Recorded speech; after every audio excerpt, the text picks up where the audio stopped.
Saya akan cerita tentang argumentasi ilmiah bahwa ahli sunnah wal jamaah itu luar biasa. Saya di Jogja berteman banyak para profesor, para doktor, termasuk akademisi sosial yang mungkin pernah di mana-mana.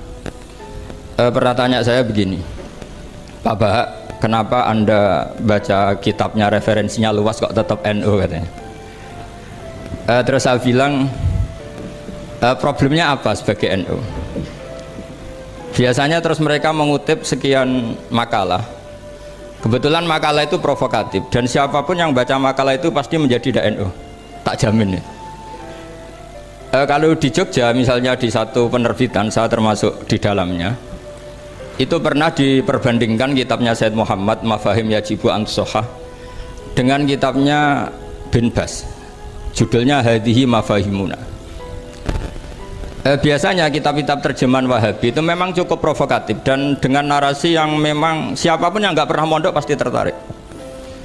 Misalnya begini, cerita bid'ah misalnya, Iyyakum wa muhdatsatil umur fa inna kulla bid'atin dhalalah wa kulla dhalalatin finnar, misalnya gitu. Wa kulla muhdatsatin bid'ah wa kulla bid'atin dhalalah wa kulla dhalalatin finnar.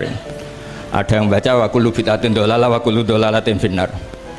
Terus beliau meneruskannya begini, kata Bin Bas, hadza huwa Rasulullah hakama bi annal bid'ah kullaha dhalalah. Terus diteruskan wajar asy-Syafi'i faqasama ila hasanatin wa dhalalatin wa sayyi'atin. Jadi dengan narasi seperti itu orang itu tahu bahwa Syafi'i itu kurang ajar tenan gitu, kira-kira gitu. Jadi dia ini Rasulullah yang mengatakan semua bid'ah ini dhalalah, tapi Syafi'i lancang dengan membagi ada dhalalah, ada sayyi'ah, ada hasanah, ada sayyi'ah. Ini aneh katanya. Wong Rasulullah yang nabi saja bilang satu semuanya dhalalah, kok dia bilang dua kan? Diredaksikan Jaro'ah, kira-kira makna sedannya yang lama atau berani, sehingga orang mesti tanya kenapa sih tidak ikut Rasulullah saja. Tapi ini satu ilmu, setidaknya ilmu perdebatan, bukan ilmu hakiki, karena kita tidak tahu yang diridhani Allah yang mana. Tapi kemudian Said Muhammad dalam kitab Abwaabul Faros, juga dalam kitab-kitab beliau menyanggah itu dengan mengatakan jika makna bid'ah adalah yang nggak pernah dilakukan Rasulullah, itu salah besar. Terus beliau cerita sekian hal, termasuk yang diceritakan adalah ada seorang sahabat ketika sholat dengan Rasulullah tidak pakai doa mainstream, yaitu ketika i'tidal sahabat tadi bilang alhamdulillah hamdan katsiran thayyiban mubarakan fih. Setelah itu setelah Nabi habis sholat tanya ayyukumul qail, siapa tadi yang melafadzkan itu? Semua sahabat diam karena takut disalahkan. Tapi apa yang dikatakan Nabi? Tidak, saya tidak akan menyalahkan. Saya tadi melihat isna asyara malakan. Saya tadi melihat 12 malaikat. Yabtadirunaha ayyuhum yaktubu awwalu. Semuanya itu bergegas siapa yang nulis awal. Terus kata sahabat tadi, ha anadha ya Rasulullah. Padahal ini satu kalimat yang bahkan Rasulullah tidak mengajarkan. Dan Rasulullah bahkan iskal, kenapa ada kalimat itu? Tapi toh dibenarkan oleh Allah dan Rasul. Cerita Said Muhammad kedua adalah ada sahabat setiap ngimami itu main kulhu. Wah, ngimami apa saja main kulhu. Singkat cerita makmumnya itu gerutu, ini orang kok main kulhu terus ini. Setelah dilaporkan ke Rasulullah, ditanya sama Rasulullah, kenapa kamu main kulhu? Ini dilaporkan ke saya. Kata si musolli tadi, imam tadi, li annaha sifatur rahman, karena dalam surat itu semua sifatnya Allah, maka fa'ana uhibbuha, saya senang itu.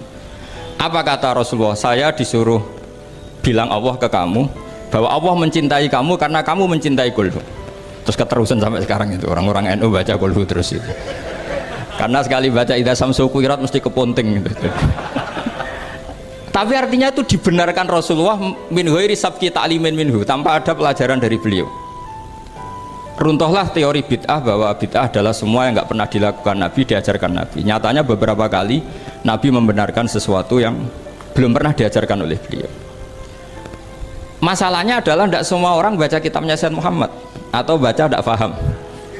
Nah, sementara kitab Hadihi Mafahimuna itu diterbitkan secara masif oleh pemerintahan Arab Saudi dan ada terjemahnya lagi, sehingga yang nggak bisa Arabnya bisa terjemahnya.